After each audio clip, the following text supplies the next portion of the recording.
LSG gives CSK a taste of their own bitter medicine. Not a lot of people are enjoying the new chit from pocket celebration. Akash Singh's potential post cricketer career, Anshul Kamboj endures a wretched game. And boy, can we have most pitches like the one at the Ekana Stadium? All this in today's episode of the 23rd Yard Club Cricket Podcast.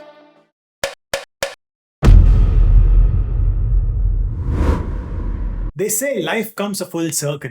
In the IPL, that sometimes happens in a matter of less than a week.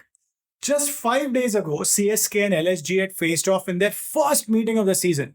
Fast forward to yesterday, they played again, this time at the Ekana Stadium. And surprise, surprise, there wasn't too much of a difference between how the two games went. Well, of course, the result was different. But as far as the gameplay goes, there were a lot of similarities. In both games, the team batting first had that one player who looked to be batting not just on another pitch, but probably on another planet. Such was his ball striking, even as the rest of the team only managed to nibble at a few runs left for them. Before a left-hander came in, smashed a few at the end to finish on a high.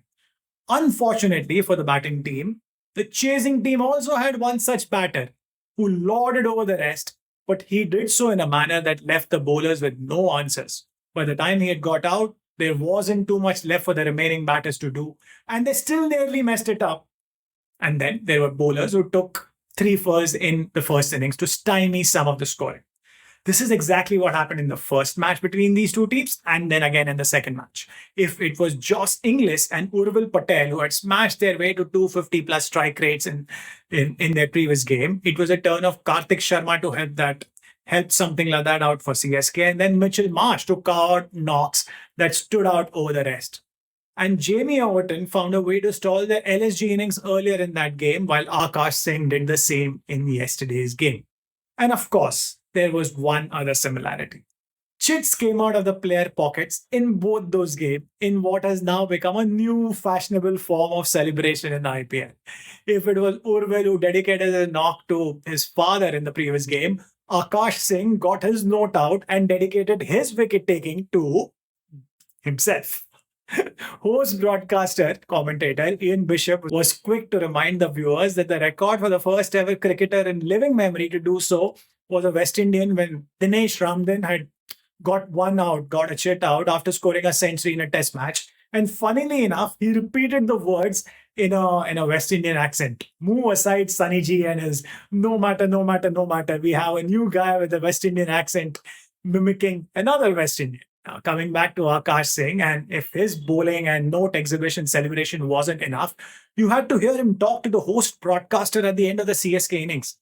I'll never be able to do justice, and I'm not sure if I can attach that video here because of copyright issues, but if you could, please do hear him speak. The 24-year-old sounded more confident than most 24-year-old cricketers in front of the microphone. And I'm ready to bet $100 that he has a career as a Hindi commentator once he's done playing.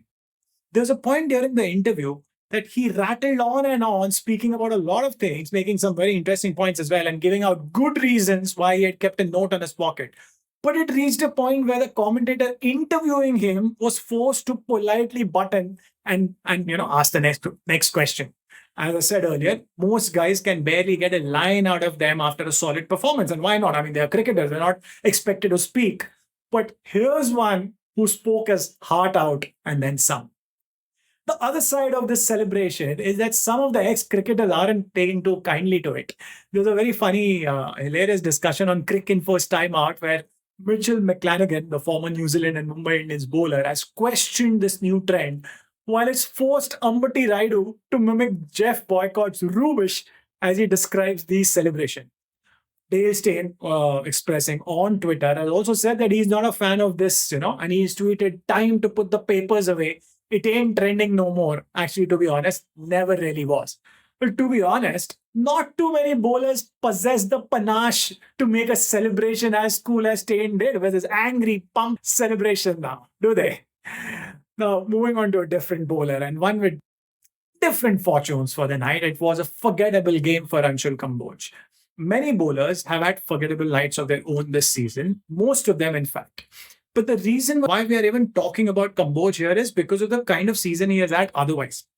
Before this game, he was on 19 wickets for the season, third behind Bhuvaneshwar and Rabada, and three more than the fourth placed Rashid Khan. Not only had he picked up those wickets, Kamboj has also been asked to bowl some of the toughest overs. In the power play, he's come on to bowl one or two, and then at the death, where he's again bowled 2 overs, if not more. And he's come away with some excellent outcomes, having made that wide Yorker more fashionable than it has been in recent times, and he has done a good job of doing that. Last night, however, Kamboj faced the kind of reality most other bowlers have done throughout the season. The reality that this is a batter's game. The reality of what happens when a batter gets stuck into you, and the reality of how difficult it is to do what someone like a Bhuvi Kumar has done match after match, and at most times, season after season. Unfortunately for him and his team, he learned it a very hard way. Mitchell Marsh, who went on to win the Man of the Match award, thumped him for 4 successive sixes in his first spell, and the otherwise out of sorts Nicholas Puran did the same in his final spell. So 8 balls, 8 sixes. And you cannot help but feel for a bowler who has played in every game for CSK this season, sharing the attack with 7 other seamers, of whom just one other player has even played 10 games. That bowler, Jamie Overton, was the last man standing supporting Kamboj, but even he fell to the rigors of the IPL, injuring his thigh and getting ruled out of the competition before this game. 2 more games to go for CSK. Can they find a way to end the competition on a high despite their fitness-related misfortunes and even probably make it to the playoffs? We have to see that. Lastly, we need to talk about that Ekana Stadium pitch, something I've been talking about since the start of this season. I had pointed out that given its unique characteristics, it could well become a fortress for LSG. Nothing of that sort has happened, so that's one prediction that's gone out of the window very early for me. But what happened yesterday is what exactly I expected out of it. A surface that helps the fine crop of LSG seamers to strangle their opposition with their pace and bounce, and for their overseas batters like Marsh, Markram and Puran to then chase the score down. Inglis joined the team late, but as he rightly pointed out, the Ekana surface reminded him of the pitches back in Perth. And I absolutely love such pitches, especially in this day and age when the ball keeps swinging off the batter's willow. This one saw the bat flying off the surface and pegging most batters back. Sanju Samson, Ruturaj Gaikwad, Urvil Patel, all struggling to adapt to the pace and bounce. If it's not happened so far, Indian teams touring Australia and South Africa for test matches could actually train a lot on this particular Lucknow pitch. In fact, we have a World Cup coming up next year in South Africa and Zimbabwe. India could do a lot of practice on these kind of pitches in Lucknow for the weeks leading up to these tours. But that being said, the bigger challenge these days is to get the right kind of pitches and training before a home test series, isn't it? So that is that for this episode of the 23rd Yard Club podcast. I will be back soon with the next one. But till then, let me know what you think about CSK's chances, obviously. And if LSG can take a cue out of this and build a team around their home conditions for the next season. Do subscribe to the channel as well. I try my level best to talk cricket most days of the week. And till next time, bye-bye.